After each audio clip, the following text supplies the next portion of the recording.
I remember doing a lot of pitches, lots of pitches, and losing it because some company that had a male owner would cut. And he gave me this book and read it because I was unsure about what I'm going to do. And he said, this will help you decide what you're going to do. Confidence is my biggest weapon. And that's a quality I have built in myself. I would go back to Kazakhstan. I love Kazakhstan. There's so much more I want to see there. So there's Azerbaijan that surprised me completely. I did not expect anything out of it. So there's a reason I started traveling actually. There was another reason, not just my love for it. And it makes you realize that India has so much more beauty and everybody's running all over the world to fight.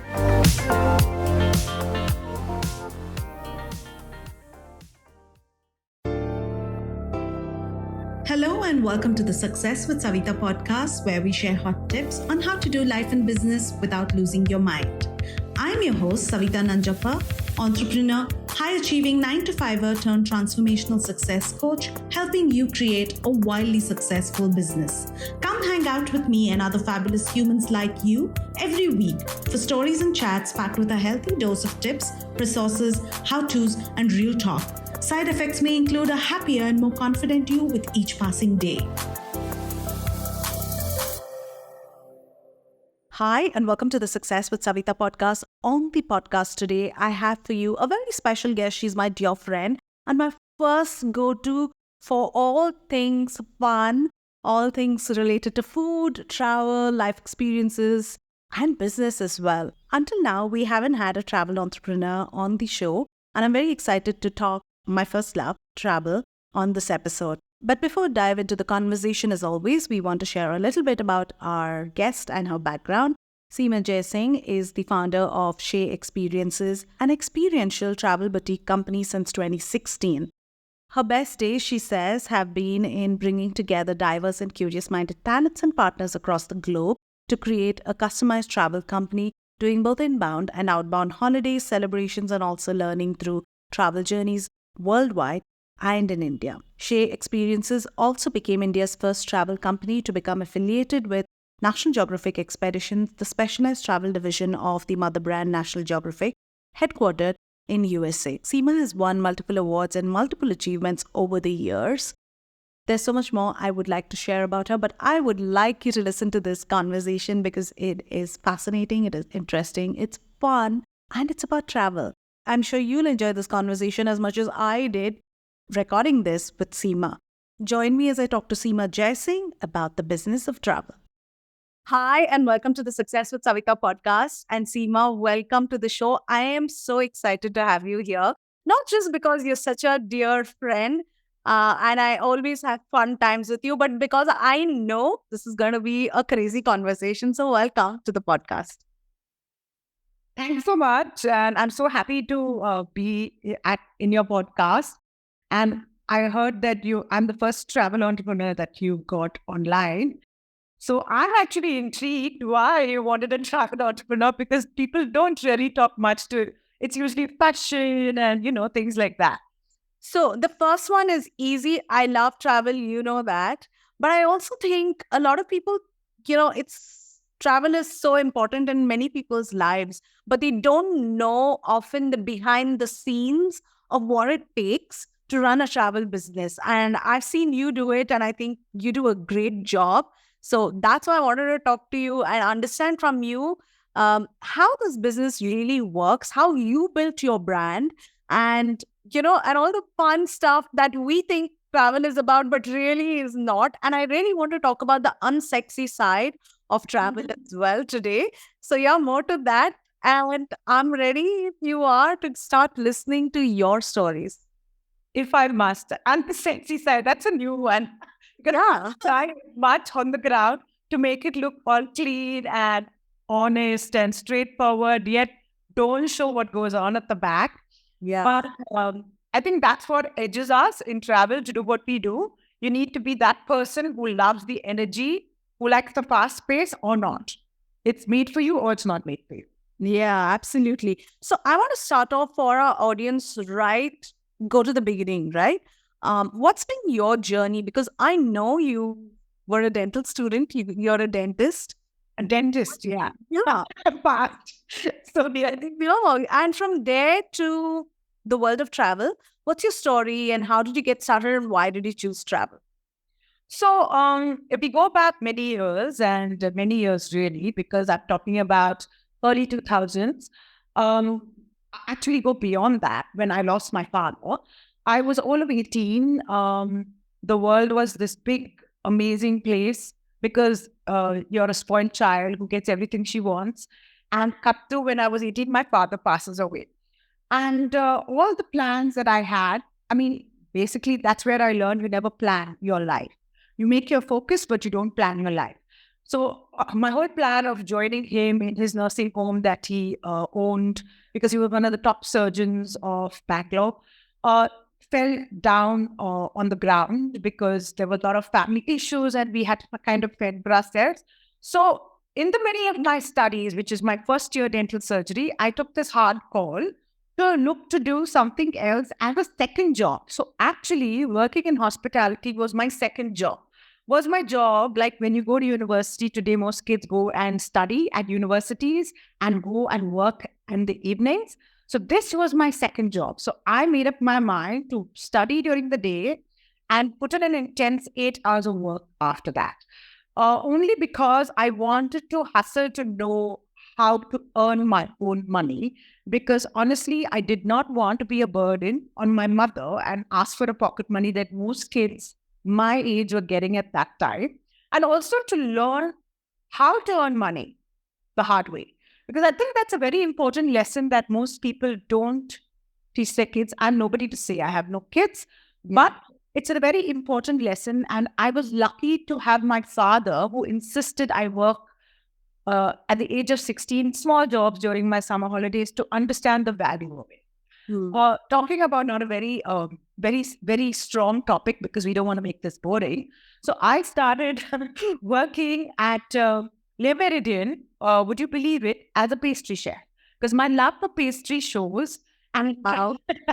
and I love dessert. I love cake. I can live a cake if I had a choice. Yeah. But some things don't happen in life. So I thought, why not I go and learn as a professional chef in a five-star hotel how a pastry department in a hotel works. So while everybody was studying at school, there I was working and making my own money. Some days working and making trifle pudding for 1,000 people weddings. But it was all part of the game of learning about the value of diligence, hard work, and, just understanding that so much goes into creating something. Yeah. So my first job was actually in the pastry of a hotel. Then I moved on to work for Casa Piccola and took care of their pastry department. Not many people know this. Wow. So I was actually in the process of becoming an out and out hospitality person without really realizing my journey. Like I said, I never made a plan. I never had a mentor. I never knew what I wanted. All I knew is I wanted to earn my own money. Then I remember one day walking into the Oberoi for a coffee. And in those days, money was something that we didn't earn too well because, as you know, I was working as a chef. Yeah. And I walked into the hotel and something in me said, oh, I would love to work in this hotel. And all of 23 I was. Okay. And 1 year later, like they say, the universe always conspires. And in my life, I feel that's almost always happened. I get a call from the PR head of Oberoi through my sister, and I'm always thankful to her for this because this girl spoke to my sister and said that she's leaving because she's moving to Australia and she's looking for somebody fresh in PR, not somebody who's an who's not older because most hotels were taking people at the age of 35 and above in PR. So they said they wanted somebody in her mid-20s so that they can kind of train her to do what they want out of the hotel for PR. So I went for the interview without expecting to get the job. I was at the moment doing my internship at Lind Opinion, working in Lind Opinion as a flunky, like they call. Assistant. Flunky. Very far from flunky, Seema. What that time I was at 23 I was. And I went for the interview without expecting. I was just my usual confident self. So the next thing I knew, the next day, the GM decided that I'll get the job. And I was so taken aback and I was scared because I did not know anything about hotel PR. So that was my first entry into the full frontline hotelier. And I must thank my that time GM who really trained me to become the kind of hotelier that I have turned out to be. He always said, whatever you do, uh, respond, do not react. Because in hotels, we have to be at our nicest best, even when the client on the other side is really mean to you. Because it's a closed industry. And at that time, people in India did not understand hoteliers. They thought they were like somebody who was at their beck and call. Yeah. But also, I did get the benefit and I'm grateful for meeting some amazing people in my hotel journey. Like I did events with a lot of big names in those days, like Chips Kalra. Prasad became a friend after doing an event with me. He may not remember because I was really young and I was like, he remembers me as this girl wearing a sari running across the corridor of Oberoi, doing everything that nobody in a hotel is supposed to do. But basically, when you are and we are in a hotel, the job needs to be done, right? So that was the same mindset I worked there. And then, of course, I moved on to one of my favorite chocolate brands, Ferrero, and was heading marketing for them for 2 years for their first startup office in India. So my career really had been thrown into hospitality in all forms, food and beverage. And I've been lucky to work with some big names and some amazing bosses. Um, you do get some not very good bosses, but you choose to forget them. And I honestly don't remember those. But a majority of them were amazing because they knew I was young, I was new, I was dying to make an impression. Yeah. And that's where my journey started. And at the age of 30, I did my first foreign trip. Okay. I'd never been abroad before that. And I'm writing a book. You'll see it soon. But my best friend, I don't want to name her here, gave me my best friend and her husband at that time, gave me my 30th birthday gift, which was a trip to the US. Okay. The minute I landed in New York, my life changed. Okay. And I traveled for about a year, and then I decided I want to be a travel entrepreneur. Oh. And when I would say that to people, they would wonder what that is, because India had not even picked up the travel entrepreneur tag. Travel agents for many, but the travel entrepreneur was a new name. Nobody understood it. Yeah. UK was just warming up to the travel entrepreneur. US had not even seen it. But I made up my mind that I'm going to give it 5 years. And if it doesn't work, I will do something else. So that really started my journey to become what I am today. And then onwards, you grow. Yeah. I think that's such an interesting story for many. It's a story for many different reasons, right? One is, you were headed down a different path, and then something happened to change the trajectory. And then there was a challenge. You had to kind of, find your way, find your next pathways. And then you kind of went, it's like the universe was setting you up over the years from one role to the other to find that eventual, that purpose, which is that what you love so much today and you've done for the last, 20 years? How long have you? No, the company is 15 years old. Okay. We started as a conference planning company because we were finding our bearings. And at that time, in 2009, conference planning was very big. So I thought, let's start going down that path. And we did very successful conferences with GE, IBM, and a lot of big brands. And whatever we did was successful. But our strategy changed actually in 2014 until I met you in 2017, and we grew beyond even that. First. But, I think it's a passion business, and a passion business always brings in many more things every year which is what we try to do. We try to add something new every year. And and I guess that's why we remain successful through all kinds of challenges that we face. Yeah. Yeah. So it's 15 years today, I would say confidently. Okay. And I'd love the 15 years. Yeah, it looks like, yeah, I mean, you look like you're having the time of your life, which brings me when you talk about challenges, right? One of your early challenges has been that travel has always been earlier the male dominated industry when you started. How did you manage being one of the few women in travel, like I said, travel entrepreneur? How did you manage and navigate that time?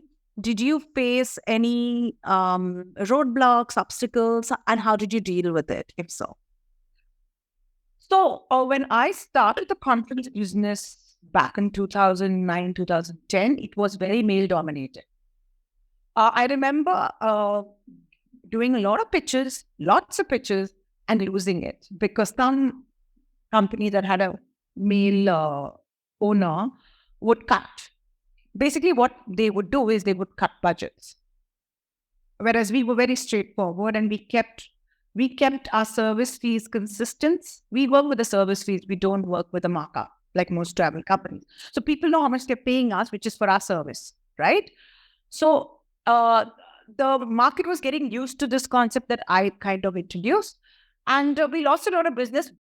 But it was very male dominated because people thought women cannot be on the ground, which is usually what the concept used to be. Women will not be great at negotiations, but women are very good at negotiations. Yeah, so and they also thought that it was always male dominated in India and rest of the world. But we had to break some barriers and we had to throw in with the client and work with them and say, see, hey, if you are getting this business at this, I'm giving you this, plus I'm giving you 2, 3 benefits which you're not getting there. So we would work directly with the hotels and get them benefits which the other companies would not give them. And so, hence, slowly moving the mindset of only men can do it to women. There was no ceiling to break, but we had to break the mindset that even a woman can be a great entrepreneur in conference and travel. And it took us about 4 years to bring that, to be very honest. Yeah. Those were our challenging years. We were making money, but we were putting it back into the business. So literally 2 years of no profits, but we were ready for it. Okay. So it was a planned challenge. And then came, before I go into all the fun stuff, I do want to talk about, the biggest industry that was impacted by the pandemic. Okay. Yeah. Hospitality, travel, people were impacted by it. How did you deal with it? I know how you did, but for our audience, well, I call my dark circles the gift of the pandemic. Right. So I'm being honest. I call my sleeplessness I have sometimes thanks to the pandemic. But I honestly hated 2020. I did not even celebrate my birthday that year because I wanted to forget it. The Indian government did nothing for us. We requested as a travel community, I remember, to ask for our GST back as means of surviving the year, and they did not even listen to us. They did not even do it because just the GST would have helped us tied through not one. Remember, we went through 2 years of very difficult business. 2 years is a long time for business to shut down. Yeah. When I speak to you, there are businesses that have shut down. New Zealand has lost so many travel consultants. I work a lot with different countries. So many countries have shut down. Yeah. It's sad. But we in India had the raw deal. And I don't know, the government should have been a little bit more, proactive about what they... Okay, we're not saying pay us a salary, which other European countries and New Zealand and America did on a monthly basis from the government. But at least we said, give our GST back. So it didn't work. But it was a tough year. So I went back to what I used to do. I started baking. So when I was in college, I was a girl who would go to college and I would bake cakes and sell it to everybody at college. So my first lesson in business started in college. No MBA, but my lesson in business was baking and making cakes and selling it in my own college campus. Amazing. Very enterprising, I have to say. Yeah, I mean, it was a no-brainer. I remember sitting one afternoon in June and talking to my husband. I said, "What do I do? I need to do something. I'll go crazy. Not for the money, but what do I do? It's just to do something because I've always worked. I've worked since I was 18. I don't know a life other than that. But for me, work is not just going to work. For me, work is doing something I love." So he said, "You used to bake so well. Why don't you bake?" So I said, "Hey, how come I never thought of that?" So I went online and I did a course on gluten-free baking for about a month. There were a lot of these online courses, I think you remember, that were available with these online universities. I did a course, I understood the science of gluten-free baking. See, because I've studied science and I'm a doctor, it's very easy for me to understand chemistry and biochemistry. It's like my second knowledge, you know. I learned it. Then I created recipes for the next 1 month on different cakes for people doing keto, people doing gluten free, people who are diabetics, and came up with a menu which I sold right up to 2022 July. It was doing very well because I think it was a market that was, again, I found a market which was not available, which was not there in Bangalore, and it worked. Then, of course, last year we stopped taking a lot of orders. We didn't stop, we just stopped getting because I got so busy traveling, and whenever people gave me an order, I was traveling. So, but it was my filler business. I would say my sanity those years of COVID. That's what I do. Yeah. And then, I mean, it's interesting because to me, that seems like a pivot. Even if travel is not there, you found Yeah. something else to kind of, bridge the gap. And I feel, that's a very growth mindset. Simply because a lot of people tend to kind of sit down and say, oh my God, what do I do? And lose hope, which I think your fighter spirit, I think your spirit is of finding the solution moving forward with that, which then brings me to my next question. So you decided to go solo, you decided to start this travel company. Yeah. What was the early landscape like? Were people traveling? What was people's mindset in terms of, where did consumers want to go? What was that like? When did they travel? Was it on a holidays? Like, what do those early days look like? So, we're talking about 2012, 2013. So, people would automatically want packages. People would want flights and visas included. And that was a tough landscape for me because as a company, we don't do flights and we only assist with visas. We put them on to visa consultant who can help them. So it was like breaking a barrier which was never there in India. People didn't understand it. But when we met clients, we said, you know what? How we'll help you is you give us your wish list. For example, if you are going to Spain, what are the things that you've always wanted to do in Spain?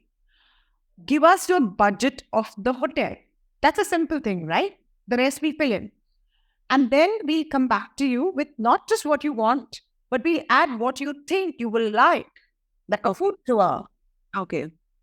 because you're a foodie. So we used to talk a lot. We used to not do Google Sheet, but we would call and we would do briefings. And our briefings would be a minimum of 15 to 20 minutes, which nobody at that time did. So the people who saw that as a benefit passed the word around. And the business grew because of word of mouth. Mm. I think that's a very powerful thing that you're saying. A lot of us discount that business grows also, not just pure organic or inorganic, I mean, not pure inorganic marketing or paid ads, but also there's this powerful tool called word of mouth. At some point, your customers your. For new businesses, that's a business tool. I'll tell you that. Yeah. For new businesses that people don't know about, that's the tool that always works.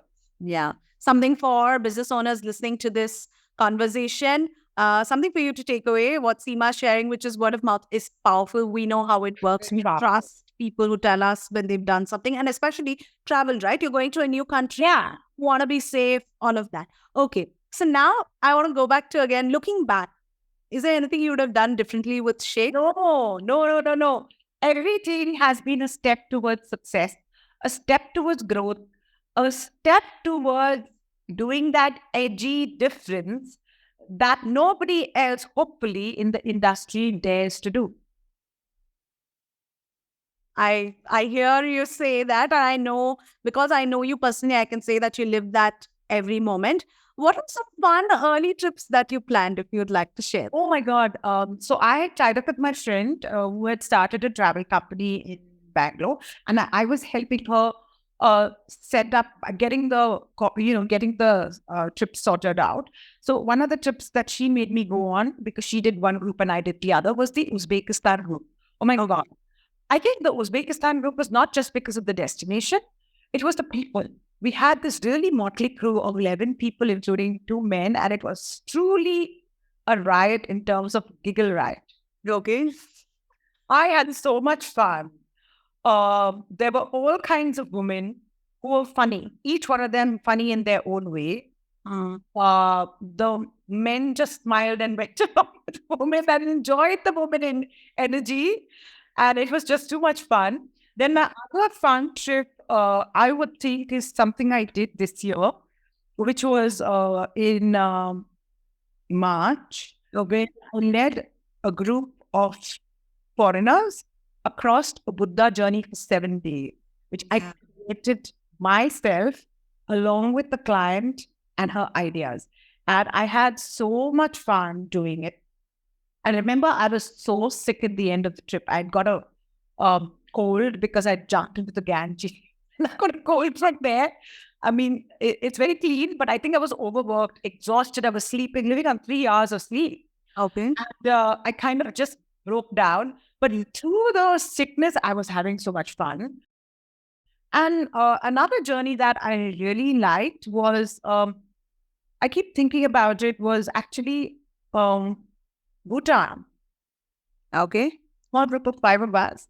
Okay. But it was just an awakening because it's so beautiful, Bhutan. And I remember sitting in Punakha one of the evenings and the clouds coming into my room. And it's a vision I have not forgotten forever. Oh wow, this is definitely a dream journey. I'm sure it's on my bucket list. I have everything on my bucket list. But I mean, great trips. Uzbekistan sounds very It was interesting. a lot of fun, yeah. Yeah, But that doesn't mean any other 53 countries I visited that were less fun. yeah, I'm sure. But this is, stands out for you.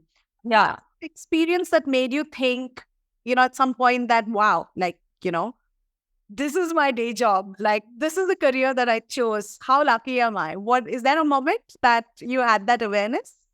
I go through these moments many times every year. Okay. Wow. And as I don't know, you may think that's crazy, but yeah. No, but that's great. That's, I mean, the fact that, you're very aware of the fact that you're doing what you love. And many people want to do a travel job, right? They all feel like that's Yeah, but it's very hard work.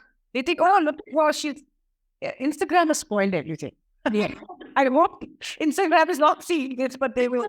Yeah. And like, oh, all these travel people having these beautiful journeys and all. It's not true. When you are working, it's really tough on you because you have to make sure everything is looking great and you have to smile through it. Yeah.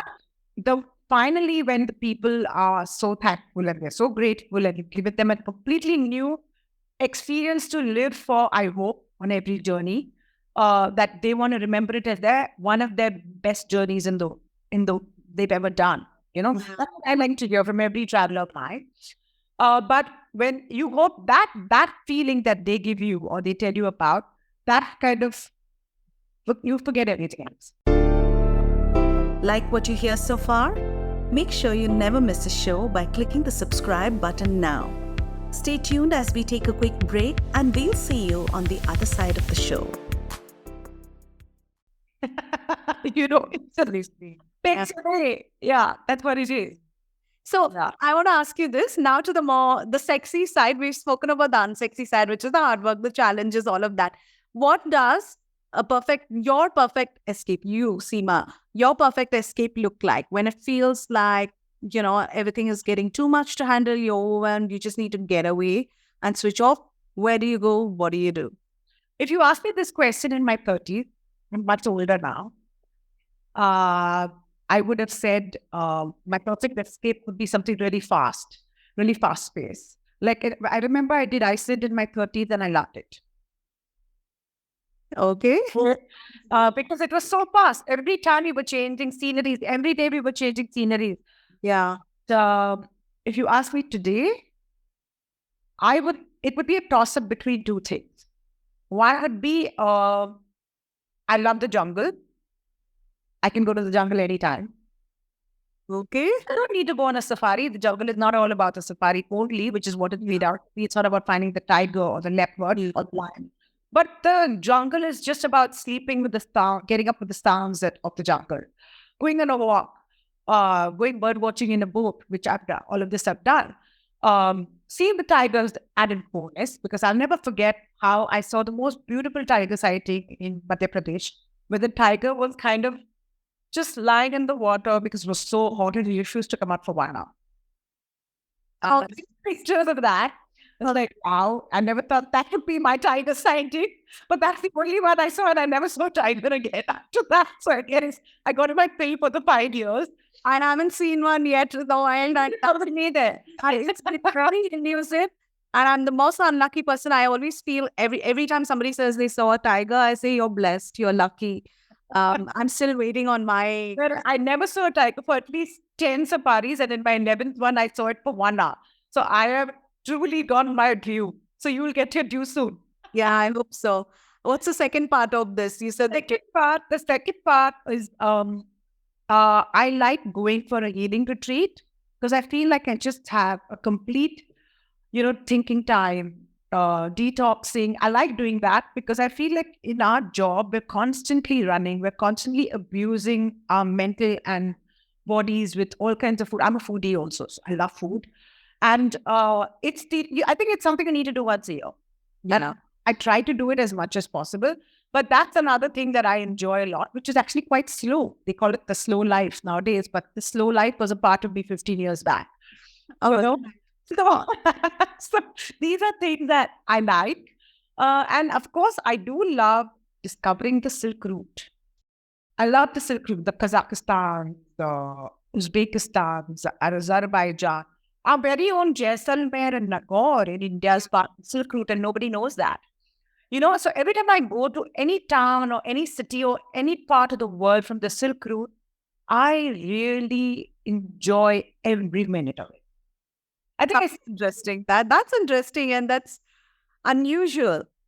It's unusual. Yeah, that's what it is. Yeah, so my touristy destinations are not the usual always.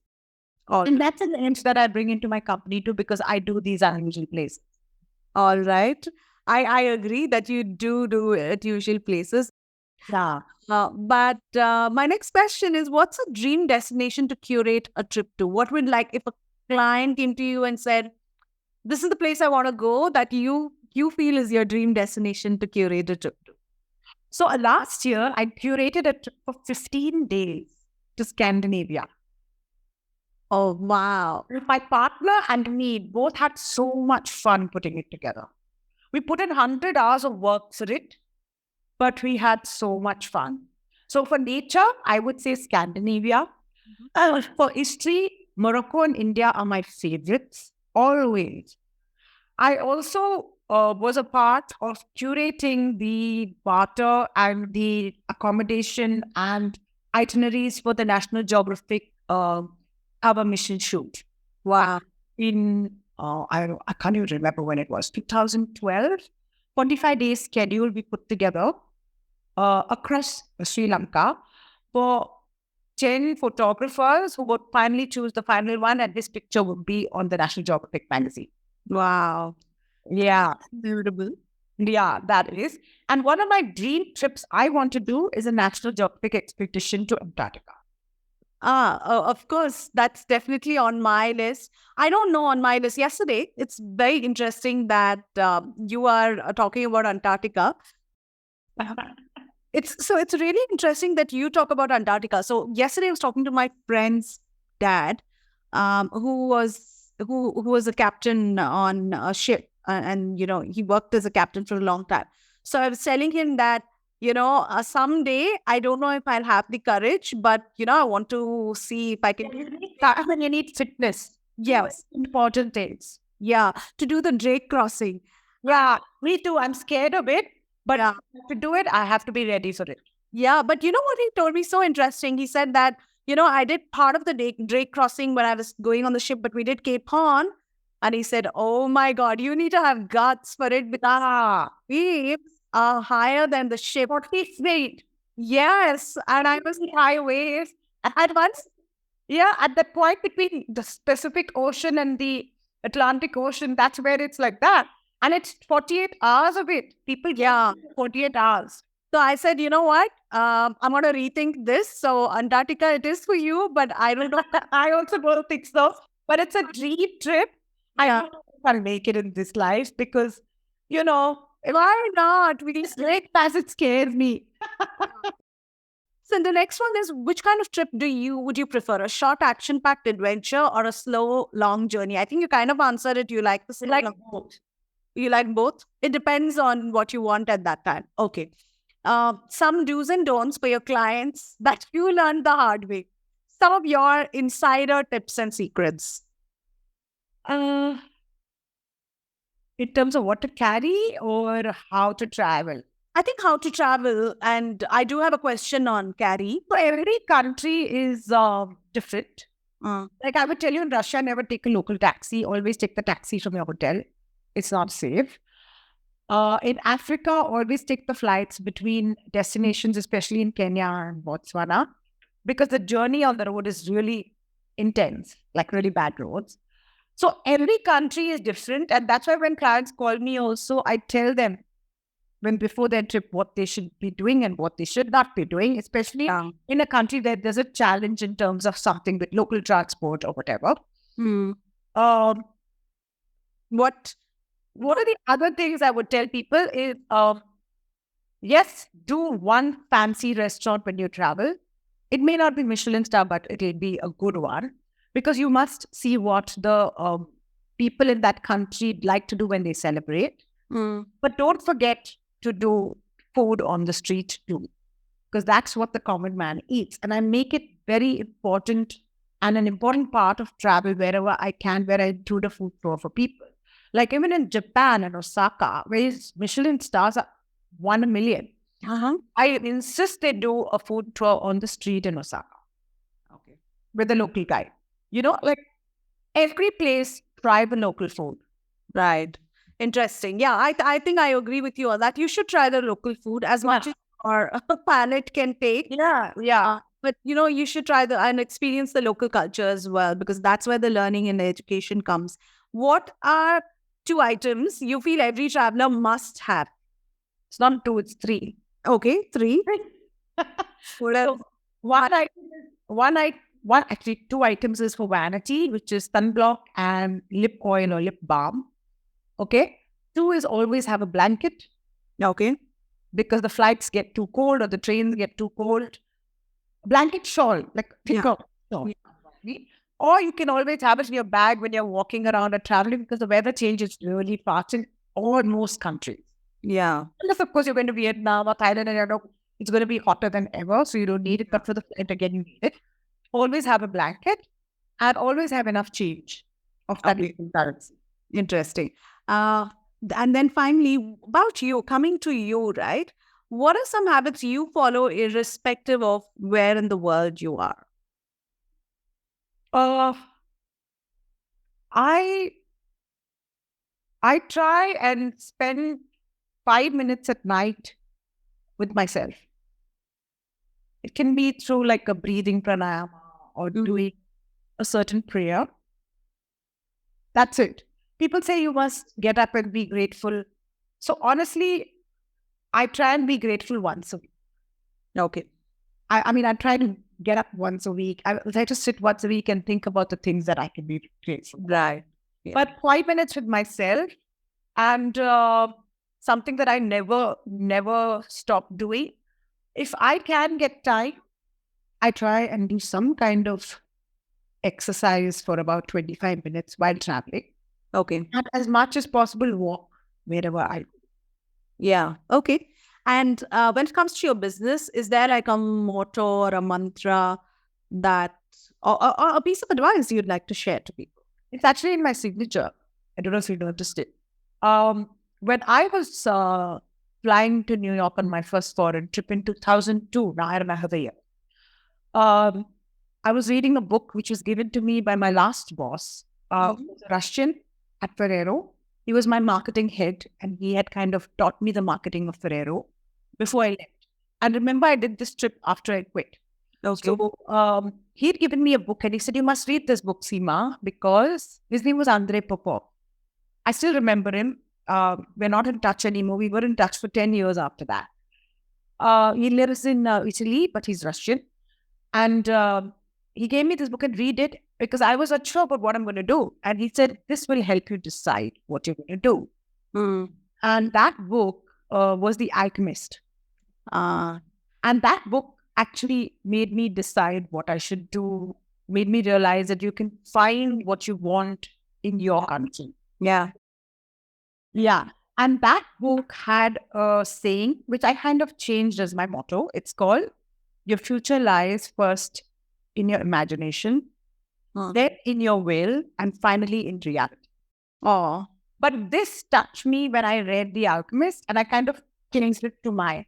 lovely, lovely. And then moving on, what do you tell yourself in tough times? What have you told yourself when tough times have been tough? What's your self-talk like? So, as a person, I don't know if you realize this, but I'm very self-assured. Confidence is my biggest weapon. And that's a quality I have built in myself and I saw in my father. Right. So, I feel it's possible. So, when tough times, what about tough times? There have been many. COVID's not the only tough time. That's the latest one. Yeah. In tough times when business was low or nobody was coming to you, I just believed. I pray.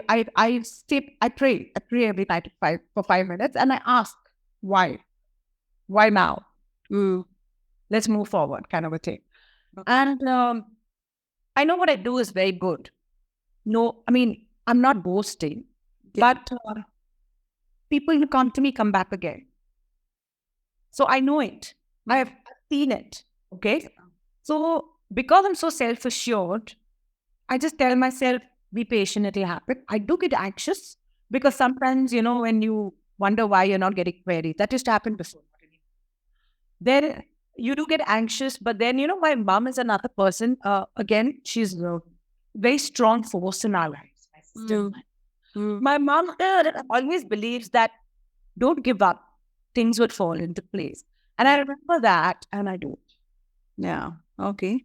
Thank you for sharing that with us. And I think, yeah, it's really important to, have your confidence, know that even like you can't give up on yourself. So you have to be confident and then Yeah, you can't give up on yourself. That's really what it is. Never give up on yourself. And if you start feeling like you are, have the people around you remind you not to. So I'm very blessed to have my husband, my sister, my mother, my brother-in-law, so many people, my best friend, to tell me, don't give up on yourself. What you do is amazing. Yeah. Yeah. All right. On that note, let's go to the fun side of travel. Share with me the funniest travel encounter that you may have had. If you have more than one, great, but share with us some stories. So in Africa, we were in the hot air balloon ride, which everybody needs to do in the early morning. And the day we went on the ride, I remember all of us were in the basket, and we were going up. We were kind of coming down on the planes, and we saw this whole herd of wildebeest. Okay. And behind the wildebeest, behind one of them was a hyena chasing him. Okay. I remember the balloon handler saying, "Oh, look at the wildebeest, and behind it is running the hyena for his breakfast." And everybody in the group kind of just cracked up because it was like the funniest thing to see. And you're also groggy, no coffee, 6 in the morning. So that was like one of the funniest things. The other thing in Africa was I remember we were in a Jeep, 7 of us, and there was the hippos at the back in the water, and there was a lion and a cub in the front, like literally less than 5 feet from us. And it had rained the evening before, and our jeep kind of slipped Okay. because of the marsh. And driver was a Maasai driver, so he's exceptional. Because we always stay in camp where the Maasai is the driver cum guide. So it started slipping, and I remember my friend sitting next to me say, let's get down, this is going to fall down and the hippos are going to eat us. And all of us in the jeep just get it off because, like a crazy girl, if we get down, the clients are going to make a peanut of us. But that was like, there's so much tension, and everybody was like trying to just concentrate on getting the jeep up from the marsh. Yeah. So that was another funny moment. What is your what are 5 places you would go back to? I would go back to Rajasthan at the drop of a hat. I love Rajasthan. Yeah. And there are always some new places when you go back. I would go back to Kazakhstan. I love Kazakhstan. There's so much more I want to see there. I would go back to New York anytime, because I have a relationship with it. Like I have like a piece of my heart is left there. Every time I feel it. And it's always amazing. Every time you go back, there's something more, there's something new. There's always something interesting that New York offers you. In Asia, I love Vietnam. So Vietnam, I would go. I still haven't seen New Zealand. That's another dream trip. And I think if I go, I would love to go back again. Then I want to ask you, what was a place that really surprised you in a pleasant way? Like you weren't expecting it to be so awesome, and then then shocked you. So there's Azerbaijan that surprised me completely. I did not expect anything out of it. Then there is Iceland. I kind of expected. So actually, there was Budapest. I thought I'd see nothing there, but I fell in love with Budapest more than I liked Prague, because I went to both at the same time. Yeah. So I loved Budapest.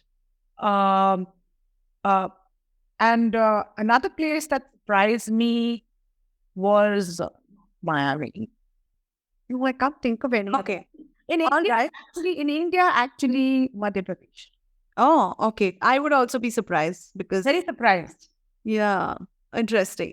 All right. With that, we are going to move on to the next part of this interview. We are coming to the end. There's so much I want to pick your brain on, but we'll save it for part 2 as well. In this, we're going to do another part 2 because you're going to be traveling so much more from a girl who started travel out of the country at 30. And now at what? You've traveled how many countries? 50. Yeah, and how many countries have you traveled? In 53. I was hoping to finish 55 by the time I was 50, but the pandemic killed it, so it's okay. Yeah. So, okay. So you've almost got there in the 20 years. It's a lot. And sometimes we think, we didn't travel when we were young. How are we ever going? No, I can't say that. I made up. You made up? And how? I made up. So there's a reason I started traveling, actually. There was another reason, not just my love for it. My dad, when he died, had not been to a single foreign country in his life, except America, because he'd gone to see his sister. And I remember he made our passports. This is another story, since you love stories. He made our passports the year he died. And he said, we're going to Spain, because his friends lived in Spain. And he died, and we never traveled. And I swore to myself after he died, I will make up more than he ever would have traveled in my life. No, you made it up, and I think that's such a beautiful wish and desire to have. Yeah, I'm going to move you into the next part of this interview, which is the game. Okay, it's not a game. I'm just going to call out a word, and you just say the first thing that comes to mind when I say that word. Let's get started with this game. The first word that I have for you is love. All around, just find it. Okay. New York. Energy. Okay. Sunrise. Best place to see the sunrise. I never see it. I can't wake up in the morning, only unless I'm going looking for animals in the jungle. Okay. Sunset. Oh my God. I love sunset. But you know what they say? Sunsets are not good. They're not auspicious. But I, as a person, love sunsets and moonrises. I would agree with you. I love sunsets myself. But Goa the best one. Okay, a party. Dancing all night. Okay, chaos. Chaos. Travel company. Okay, running a travel company is chaos. Or Chaos. Method and the madness. Yeah. okay, living on the edge. It's the only way to find the juice in life. All right, I like it. And finally, the last two that I have for you, travel Is an education that teaches you much more in life than university does. Yeah, I completely agree. And I keep telling my kid that. And that's why we started her traveling. And I hope many parents say that to their kids. No, I really want my child to learn as much as she can from travel. And I truly believe that. And finally, the last one for you is unforgettable. What comes to mind when I say the word unforgettable? Is there a place that comes to mind or an experience? There are many things. Okay. But yes, one experience, two experience. One is in Paris. I never liked Paris. Everybody loves Paris. Everybody says, "Oh, we have to go to Paris." I never liked it, but I made myself like Paris because when I went to Paris alone in 2018, Mm-hmm. I booked myself with a local of Paris in a vintage car and saw Paris by night just before Christmas for 1.5 hours in his car. That made me love Paris. Oh, okay. So you found your own way to. Yes, yes. You need to find your way to enjoy a country. Yeah. And That's that makes you love it more. And my second one, which you had asked, is actually truly and completely my almost always is there's a beautiful fort palace which is UNESCO World Heritage Site in Rajasthan. Not many people know about it. It's owned by the Maharaja of Jodhpur, and I work a lot with the family. They do an exceptional setup in a place which used to be where Tansen used to sing to Akbar. Deepak Mahal. Savi, you've been there. It's lit up with 1,000 clay lamps, and Sufi music is sung in that little mahal with fountains and gaddas and pillows and liquor being served. That is truly one of my beautiful India experiences. I had experience in my life. It's magical. yeah. And makes you realize that India has so much more beauty and everybody's running all over the world to fight it. Yeah. Very alchemist kind of Yeah. ending this. Yeah. But thank you so much for sharing that. I know, Seema, you have so many stories. I'm going to wait for that book. And when your book is ready, I hope you'll come back on the podcast and share with us. Hopefully, this book has been supposed to be written since 2028. Never got onto it. So now we're finally on our way, and hopefully, I don't know when. I'm not going to give it a date because it's going to happen. But I look forward to it, and I'm sure it's going to be interesting. But it's been an interesting conversation with you. Thank you for being here. And something that you'd like to eat the audience with about travel, and then maybe this is for the person who thinks I will travel when I'm old. What's your message for this person? My message for that person is coming from where I started and how I started with no money. Travel as much as you can, as long as you can, with how much of a money you can, because it'll be too late if you don't. Yeah. Before I came onto this interview, I saw another beautiful quote, and they said, travel is the only thing that makes you richer after you spend money. Which is true. Yeah, true. Even a dental treatment does make you richer, even though you spend so much on it. Suffering bad from the fact that I'm a dentist. On that note, thank you so much for being here. We will be sharing how people can get in touch with you. Everybody who's listening, go follow Seema on Instagram for all her behind the scenes and all the she gives me promo all the time. I always, every time I talk to Seema, I'm always saying, I don't like this. I'm really jealous. And, Take it back. Right? So go follow your experiences and I'll be sharing all the links below. Thank you so much, Seema. Here's to another 50 years of travel. Not saying long, Savi. I'll be really tired by 50. Let's cut it. I mean, I'm sure. But wishing you all the best, cheering you on, and thank you for making time to be here on the podcast and being so generous with your time. Likewise, I loved it and it was fun. And always with you, it's always fun. So we know that. Yeah, thank you Thank you. so much. Thank you for listening to the podcast. If you like this episode and you want more, you can go to the show notes on my website, which is successwithsavita.com/podcast. If you like what you've heard so far, I would be grateful to you if you could leave me a 5-star review, subscribe to this podcast, and share with a friend who may find this useful.